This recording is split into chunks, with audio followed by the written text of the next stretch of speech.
Once upon a time in the hot, noisy Lagos, in a small maternity clinic in Surale, a baby boy came into the world screaming. The nurse lifted him high, then froze and almost dropped him. The newborn already had a thick, black, curly beard covering his whole face like a 30-year-old man. Doctors ran in, mothers in panic. The father, David, fainted straight to the floor. The mother, Grace, reached out with shaking hands and pulled her son close. Everyone in the ward whispered the same thing: how can a baby be born with a full beard? News spread faster than Harmattan fire. By night, reporters and crowds blocked the clinic gate. Subscribe and let's enjoy the story together. Cameras flashed non-stop. Some people shouted that the baby was a spirit from the river, others said he was a sign of the end times. Grace covered his tiny face with a wrapper and begged the crowd to leave.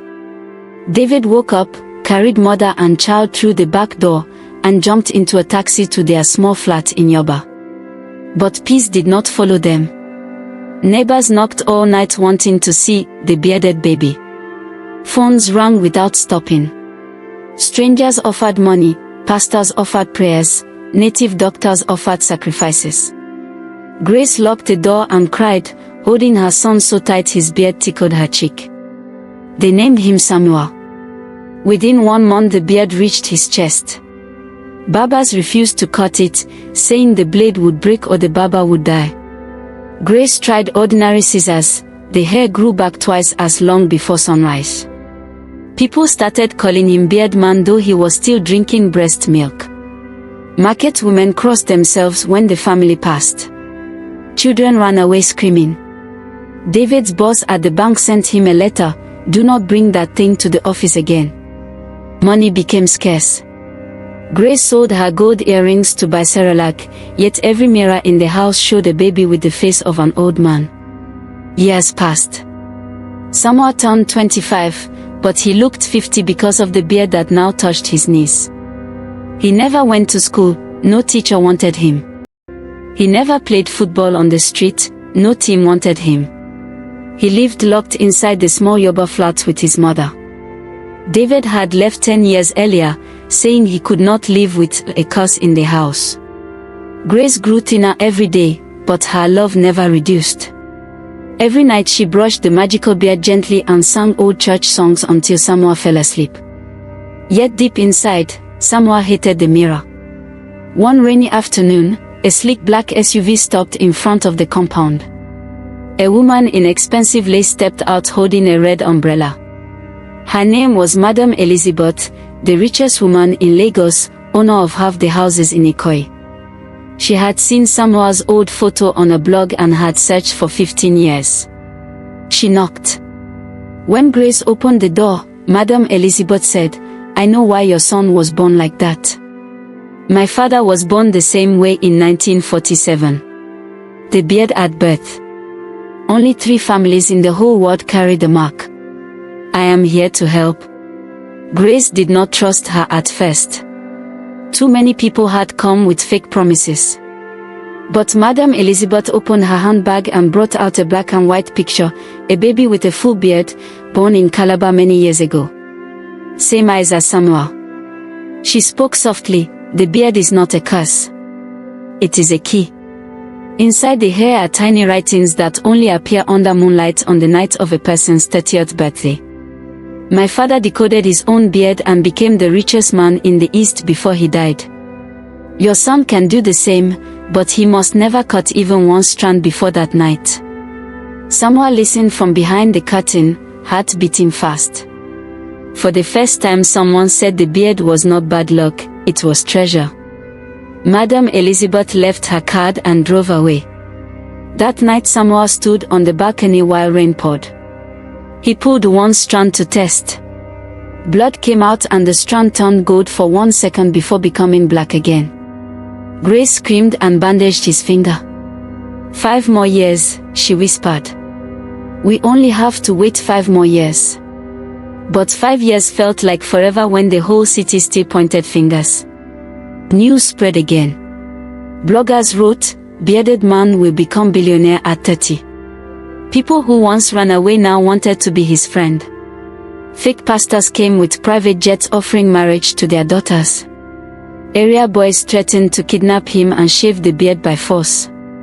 Grace and Samuel had to move from Yoba to a hidden flat in Oja, far from everybody. Samuel started wearing huge hoodies and dark glasses even inside the house. He spent days reading books Madam Elizabeth sent about ancient Yoruba secrets, Benin bronze, and hidden writing only visible under blue moon. On his 20th birthday, everything changed. Armed men broke the door at midnight. Their leader, a scarred man called Reza, laughed, "We go shave this beard tonight, make we see the money inside." Grace stood in front of her son with a kitchen knife. Samuel's heart pounded, but he felt something new, heat rising from the beard. The men grabbed him. One blade touched the beard and the man holding it screamed. The blade melted like ice. The beard glowed red. The robbers ran, leaving burnt hands behind. Grace fell to her knees crying. The beard had protected itself. After that night, Samuel stopped hiding. He walked Lagos streets with the long beard flowing like a cape. People who used to insult him now bowed. Okada men gave him free rides. Market women gave him free food, calling him Boba Beard. But Samuel felt heavier inside. Power was growing, but so was fear. What if the writing said something terrible? What if the treasure was not money but death? He started having dreams, an old man with the same beard telling him, "The beard chooses what it gives, not you." Madam Elizabeth called, "You must prepare. The night of your 30th birthday there will be a blue moon. You must go to Badagry, to the point of no return where the old slaves left. Only there will the writing show clearly." Samuel asked why. She answered, "Because that land remembers blood and promises. The beard is tied to old oaths." Grace did not want him to go. Too many people know the date now. They will follow. But Samuel felt the beard pulling him like magnet. He started training. He learned to fight from an ex-soldier neighbor. He learned old incantations from a quiet Babalawo in Oyinbo who asked for no money, only respect. The beard grew longer every month, now dragging on the ground. When wind blew, it moved like it was alive. Sometimes at night Samuel heard whispers coming from inside the hair. Words he did not understand, in languages that sounded like wind and thunder mixed. Grace prayed morning and night, anointing the beard with olive oil from Jerusalem. 2 months to the birthday, David returned. Older, thinner, smelling of alcohol. He knelt in front of Samuel. "I was a coward. I ran because I was ashamed. Now I hear you will be rich. Please forgive your father." Grace wanted to chase him, but Samuel let him stay. David promised to guard the door with his life when the day came. Samuel looked into his father's eyes and saw only regret and greed dancing together. He said yes, but kept watch. Madam Elizabeth sent a private boat and armed guards. But on the same day, Reza and his gang attacked again, this time with guns. A big fight happened in Oja traffic. Bullets flew, Okadas scattered. Samuel stood in the middle, beard flying like a flag. Every bullet that touched the beard fell down flat. Reza shot Samuel in the chest point blank. The bullet melted before it touched skin. Reza's eyes showed terror. He ran, shouting, "He is not human." News cameras caught everything. By evening Samuel was trending worldwide. The government stepped in. A minister called Samuel to Abuja. They offered him national protection if he revealed the secret early. Samuel refused. Soldiers surrounded the Oja flat. Grace cried, "They will take my son like they take oil." That night Samuel and Grace escaped through the lagoons in a small canoe, guided only by stars and Madam Elizabeth's directions. David stayed behind to distract the soldiers. Samuel never saw his father again. The canoe cut through black water under a sky full of stars. Grace sat at the back holding the paddle, tears mixing with lagoon spray. Samuel's beard floated on the water like a fishing net. Madam Elizabeth's boat was supposed to meet them at 5 Curry Creek, but soldiers' searchlights swept the waves. Grace whispered, "Paddle faster, my son." A speedboat engine roared behind them. Bullets slapped the water. Samoa stood up, beard rising like a shield. The bullet stopped midair and dropped. The soldier's engine died. The lagoon went silent except for the sound of Grace crying and praying at the same time. They reached the meeting point at 3 a.m. Madam Elizabeth waited on a white yacht, dressed in black like a widow. She hugged Samoa and said, "Welcome, brother of my bloodline."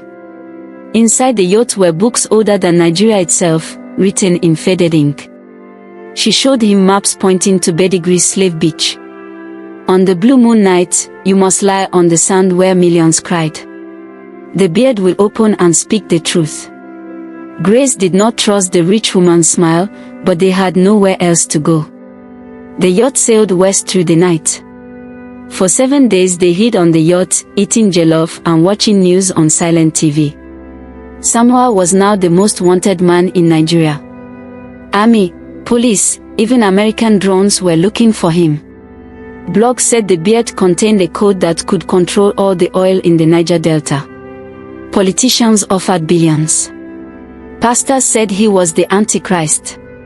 Reza put a bounty of 50 million naira on his head. Grace stopped sleeping. Every time the yacht rocked, she jumped thinking soldiers had come. Samoa held her hand and promised, "After my birthday, everything will end." On the 6th night, storm came. Thunder shook the sky like angry gods. Waves taller than houses slapped the yacht. The captain shouted they might sink. Madam Elizabeth locked herself in her cabin with the old books. Grace and Samoa stood on deck. Rain could not wet the beard, water rolled off like oil. Lightning flashed and for 1 second Samoa saw writing glowing inside the hair, golden letters moving fast. He tried to read but the storm took his voice. A huge wave hit. Grace slipped. Samoa caught her with one hand while the beard wrapped around her waist like rope. The beard saved them all. It stretched across the deck, holding crew members who were falling into the sea. When the storm ended at dawn, everyone knelt before Samoa calling him savior. Even Madam Elizabeth came out shaking. She whispered, "It is waking early. We must reach Badagry before the blue moon or the power will burn you from inside." Samoa felt heat in his chest for the first time.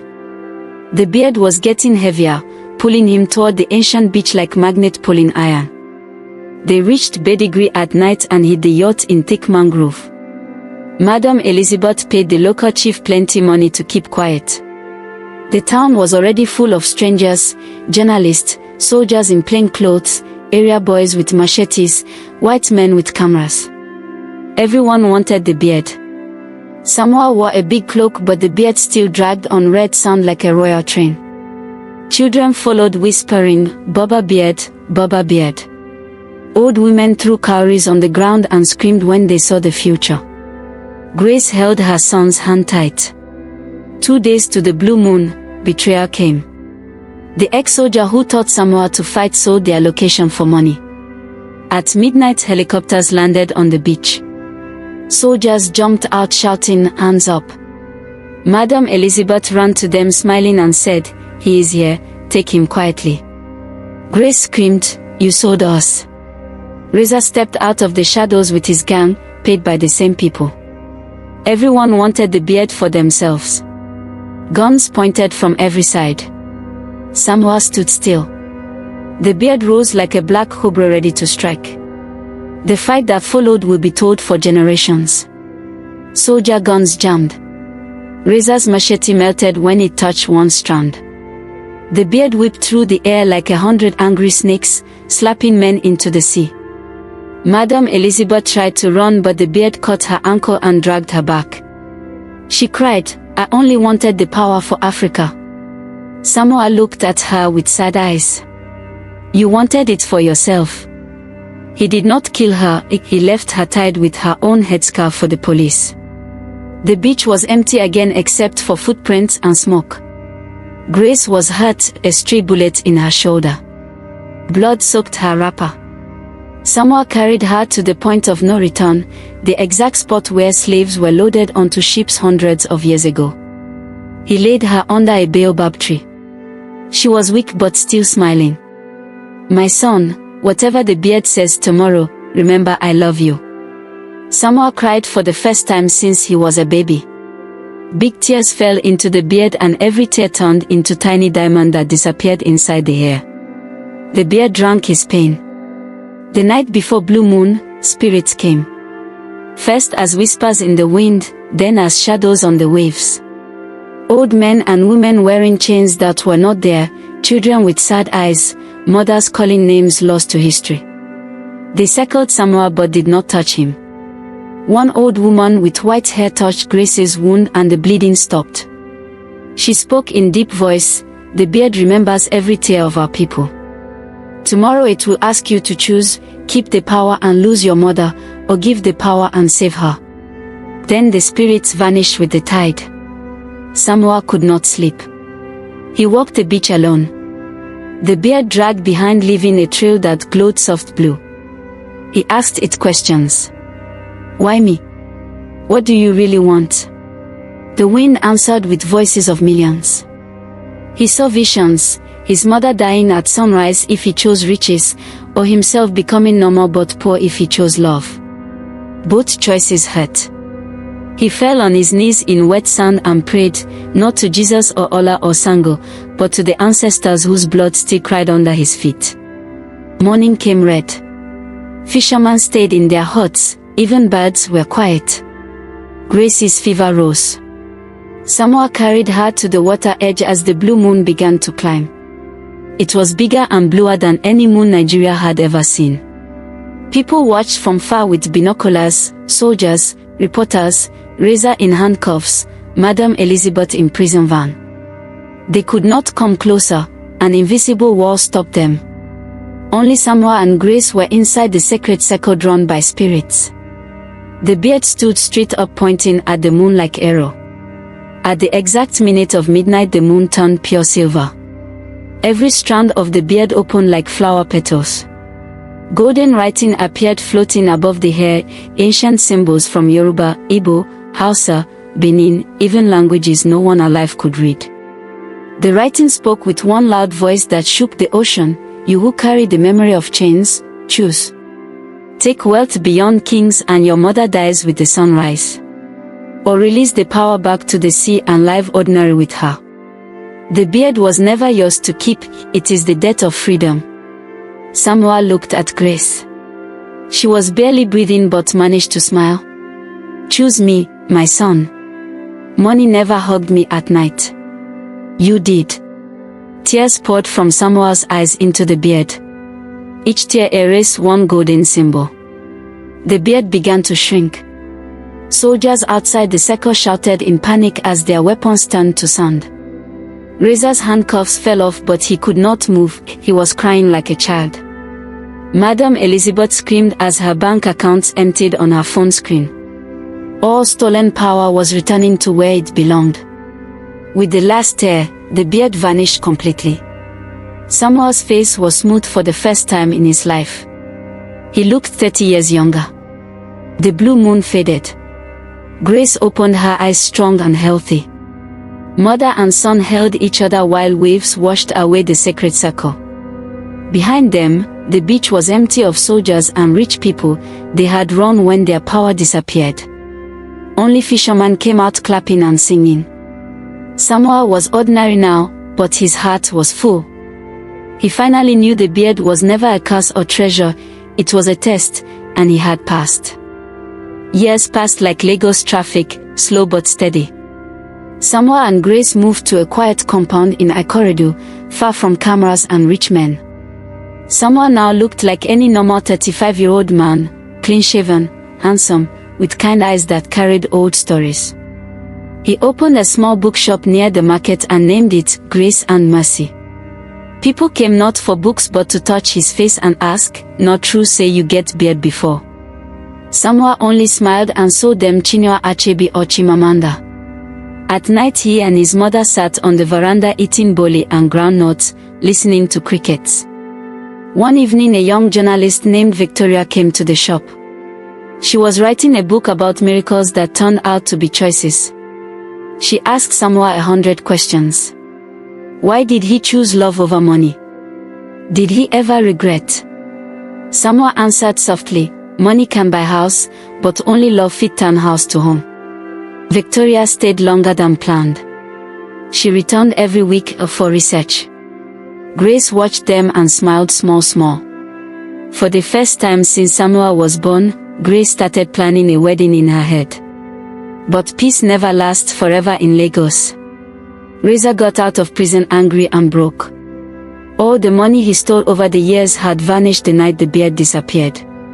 He blamed Samoa. One night he gathered the old gang and came to Ikorodu with guns and charms. At midnight they kicked the bookshop door. Victoria was there helping Samoa close. Reza pointed gun at Grace's head and growled, bring back the beard or everybody dies tonight. Samoa stood calm. He had no beard, no power, only the memory of it. Grace did not shake. She looked Reza in the eye and said, my son gave the power away. You late. Reza laughed and pulled the trigger. Click. Nothing. The gun was full of sand. Every gun in every hand turned to red beach sand and poured on the floor like hourglass. Reza looked at his empty palms and started crying like small boy. Victoria recorded everything on her phone. By morning the video was everywhere. Reza was arrested again. This time he begged the judge to keep him inside. Outside was too strange now. The video brought new visitors. Old men from the three families who carried the mark came from Calabar, Kano, and Benin Republic. They sat with Samoa under the mango tree and told the full story no book ever wrote. Long ago their great-grandfathers made a blood pact with the sea goddess to protect enslaved people. The beard was the seal. Every few generations one child is born with it to remind the world that freedom has a price. Samoa was the last. Because he chose love, the cycle ended forever. The old men gave Samuel a small wooden box. Inside was one single black curly strand that refused to vanish that night on the beach. They said, plant this in the ground and something will grow that feeds the hungry. Samuel planted it behind the bookshop. In 1 week a tree shot up taller than the roof, heavy with fruits that tasted like childhood memories. Poor people came from miles, ate free, and left with peace in their belly. Doctors tested the fruit, no vitamin tablet on earth could compare. Victoria finished her book and titled it The Beard of Freedom. It sold millions. Samoa refused the royalties. He told the publisher, give the money to motherless babies. Victoria married Samoa in a small church in Surale, the same clinic where he was born. Grace wore blue osook and danced so hard her shoes broke. Guests said it was the happiest wedding Lagos ever saw. Even Reza sent a congratulation card from Kirikiri prison with shaky handwriting, Oga Beard, I don't learn my lesson. 10 years later Samoa and Victoria had 3 children, all born with normal smooth faces and loud cries. The miracle tree still stood, fruit never finishing. Scholars came from overseas to study it. Politicians came to beg for branches to plant in Abuja. Samoa always said no. Some things must stay small to remain powerful. Grace lived to see her grandchildren climb the tree and laugh. On quiet evenings she told them, your father once carried the pain of the whole world in his beard, and he chose me instead. One blue moon night when the children were asleep, Samoa walked alone to the backyard. He touched the tree trunk and whispered thank you to the ancestors. A soft wind blew and for 1 second he felt the weight of the old beard again, just a memory, like a hug from far away. He smiled, tears on his smooth cheeks. The tree dropped one fruit into his hand. When he bit it, he tasted his mother's jollof from 30 years ago. Some powers never really leave, they only change shape. Madam Elizabeth was released from prison old and poor. She came to the bookshop on her knees. Samoa gave her a job arranging shelves and a room behind the miracle tree. She worked quietly every day, no longer wearing lace, just simple ankara. Sometimes customers recognized her and whispered. She only smiled and said, I once chased power. Now power chases me in fruit form. Grace forgave her the day Madam Elizabeth used her old connections to bring free books for village schools. Forgiveness tastes sweeter than any hidden gold. On Samuel's 50th birthday, the whole of Ikorodu gathered under the miracle tree. Musicians played Fuji, children danced, old women prayed. Samuel stood to speak but no words came, only tears. Victoria held his hand. Finally he said, I was born looking like an old man so that one day I could grow young with all of you. The crowd roared. Phones went up recording. That video broke the internet again, but this time for joy. Pastors quoted it, imams shared it, Babalawas nodded in agreement. That night Samuel dreamed of the spirits again. The old woman from the beach appeared smiling. Chains were gone from her neck. She touched his smooth face and said, because you chose love, every enslaved soul took one step closer to home. Then she turned into light and flew into the miracle tree. Samuel woke up knowing the curse was truly broken forever. He went outside barefoot. The tree was glowing soft gold. Every fruit had turned into tiny stars hanging low enough for children to pick. The next morning scientists arrived with machines. They wanted to cut the tree, study the DNA, pattern the fruit. Soldiers came to protect them. Samuel stood in front with only his family and neighbors. No beard, no magic, just people. The soldiers raised guns. Then the children started singing the old church song Grace used to sing. One by one soldiers lowered their weapons and joined the singing. The scientists left quietly. Nobody ever came to cut the tree again. Some things even government cannot touch. Grace died peacefully at 92, holding Samuel's hand under the miracle tree. She whispered, "Thank you for choosing me." Samuel buried her beneath the roots. The next day the tree grew twice as tall and fruits tasted like Grace's egusi soup. People came from all over Africa to eat and remember their own mothers. Samuel kept the bookshop open every day until he was grey. Customers asked, "Baba, wetin be the secret of life?" He always pointed to the tree and said, "Love heavy pass any beard." Victoria wrote another book after Grace died. This one was only 10 pages. Title, How to Carry the World and Still Smile. It became required reading in schools. Children drew pictures of a bearded baby who became a smooth-faced hero. Samuel never corrected the drawings. He knew the beard was never on his face, it was always in his heart. The heavier the love, the longer the beard grows inside where no eye can see and no blade can cut. On the 20th anniversary of the Blue Moon night, Samuel returned to Badagry beach alone. He walked to the point of no return at midnight. The sea was calm. He spoke to the waves, "I chose right." A big wave came, not angry, but gentle, and left one perfect black curly strand on the sand. Samuel picked it up. It turned into pure gold in his palm, then into light, then into nothing. He laughed loud under the ordinary moon. The test was over. He was free. He went home to Victoria waiting with hot EBA and okra soup. Their grandchildren ran to hug his legs. Samuel looked at his smooth face in the mirror one last time and smiled. The boy who was born with a full beard had become the man who carried none, and that was the greatest power of all. Outside, the miracle tree kept growing, kept feeding, kept reminding Lagos that some treasures are only safe when they are given away. And so the story spread, not as news, not as gossip, but as bedtime truth. Mothers told it to children who would not sleep. Drivers told it in traffic. Pastors ended sermons with it. Even area boys stopped fighting long enough to listen. Every time someone chose love over money, kindness over power, forgiveness over revenge, somewhere in Lagos a new fruit appeared on the tree. The beard never returned to any child's face again, because Samuel had carried it for the last time, and he carried it well. If you ever pass a corridor and see a giant tree dropping fruits that taste like your happiest memory, stop and eat.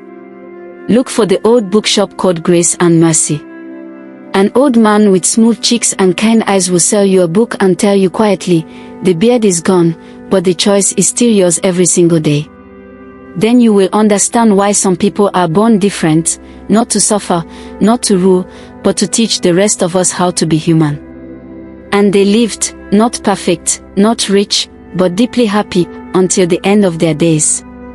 The boy who was born with a full beard became the man who set the whole world free, one ordinary, loving choice at a time. The end. Or maybe, just maybe, the real beginning. Thank you for listening. Drop a like if your heart is full, share if you believe in miracles that look like everyday courage, and may your own hidden beard always lead you to choose love.